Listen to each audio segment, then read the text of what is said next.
कि इसके किसी भी इवेंट में आप इसको पार्टिसिपेट मत कराइए, इसकी सर्विसेज हायर मत करिए, इसको पूरे तरीके से इस देश से बॉयकॉट करना बहुत जरूरी है। इसका खास करके एरोगेंस है, बिकॉज ये लोगों की बातों को नहीं मानता है, इसको जो करना है ये करता है। लेकिन इस बार जो ये हुआ है, सरदार 3 का जो इशू है, ये बहुत ही सीरियस हो गया है। Federation of western India cine employees ने पुलवामा अटैक के बाद एक नोटिस इशू किया था नॉन कॉपरेशन का। सारे जितने भी लोग हैं किसी भी पाकिस्तानी परफॉर्मर के साथ पार्टिसिपेट नहीं करेंगे, चाहे वो प्रोड्यूसर हो, चाहे वो डायरेक्टर हो, चाहे वो सिंगर हो, चाहे वो म्यूजिक डायरेक्टर हो, कोई भी क्राफ्ट जो है वो इनको इन्वॉल्व नहीं करेगा। और अगर सपोज किसी टेक्नीशियन ने इनके साथ भी काम किया तो इट्स नॉट ओनली एक्टर्स और it's not only performers, even the technician जो है उनको बायकॉट किया जाएगा। ये हमने पहले दिन पुलवामा अटैक के बाद हमने ये इशू नोटिस किया था नॉन कॉपरेशन का। उसके बाद जितने भी अटैक्स हुए हमने उसको रीट्रेट किया कि हमारा जो ये नोटिफिकेशन है, नोटिस है, ये जारी है, इसको चेंज नहीं किया हमने, उसको विड्रॉ भी नहीं किया हुआ है। अभी जब सरदार 3 का ट्रेलर आया तो immediately federation of western India cine employees ने, जो लगभग 36 क्राफ्ट्स की मदर बॉडी है, उन्होंने इमीडिएटली सीबीएफसी को लेटर लिखा, आईएनबी मिनिस्ट्री में लेटर लिखा कि इस फिल्म को सेंसर सर्टिफिकेट नहीं मिलनी चाहिए, ये फिल्म को यहाँ पर रिलीज होने देना नहीं चाहिए इमीडिएटली। ये 10-12 दिन पहले की बात है और अभी तक उसको सेंसर सर्टिफिकेट मिला नहीं है। होपफुली सीबीएफसी ने शायद हमारी बात को माना है और मानेगी भी, क्योंकि आईएनबी मिनिस्ट्री ने खुद एक नोटिस इशू किया था जिसमें उन्होंने कहा था कि कोई भी अगर पाकिस्तानी परफॉर्मर के साथ पार्टिसिपेट करता है तो उसकी चीज़ों को बाहर हम आने देंगे नहीं, उनको परमिशन नहीं मिलेगा। बात जो है बहुत ही गंभीर इसलिए है क्योंकि दिलजीत दोसांझ जो है ये कंपल्सिव रेगुलर लॉ ब्रेकर रहा है जहाँ तक हमारे इंडस्ट्री का सवाल है। He has always promoted Pakistani performers, Pakistani singers, Pakistani actors. Reason उसी को पता है, जब इंडस्ट्री उसको अपील कर रही है, और इंडस्ट्री को अपील करने की जरूरत भी नहीं होनी चाहिए, ये नेशन पे बात आती है, नेशन के इंटीग्रिटी की बात आती है, नेशन के इंटरनल सिक्योरिटी की बात आती है, तब भी जाकर ये शख्स जो है बार बार ये गलती करता है।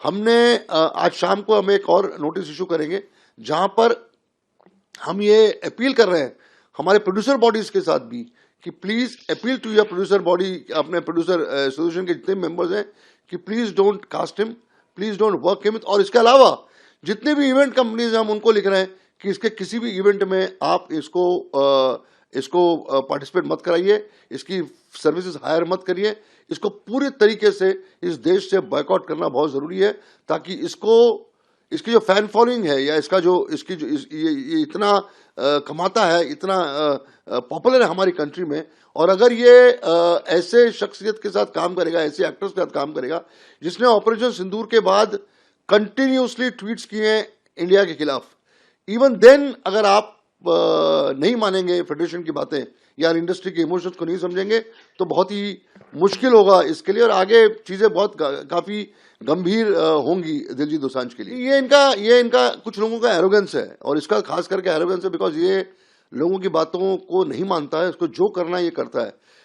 लेकिन इस बार जो ये हुआ है, सरदार 3 का जो इशू है, ये बहुत ही सीरियस हो गया है। और it's not only organisation, it's not only film industry.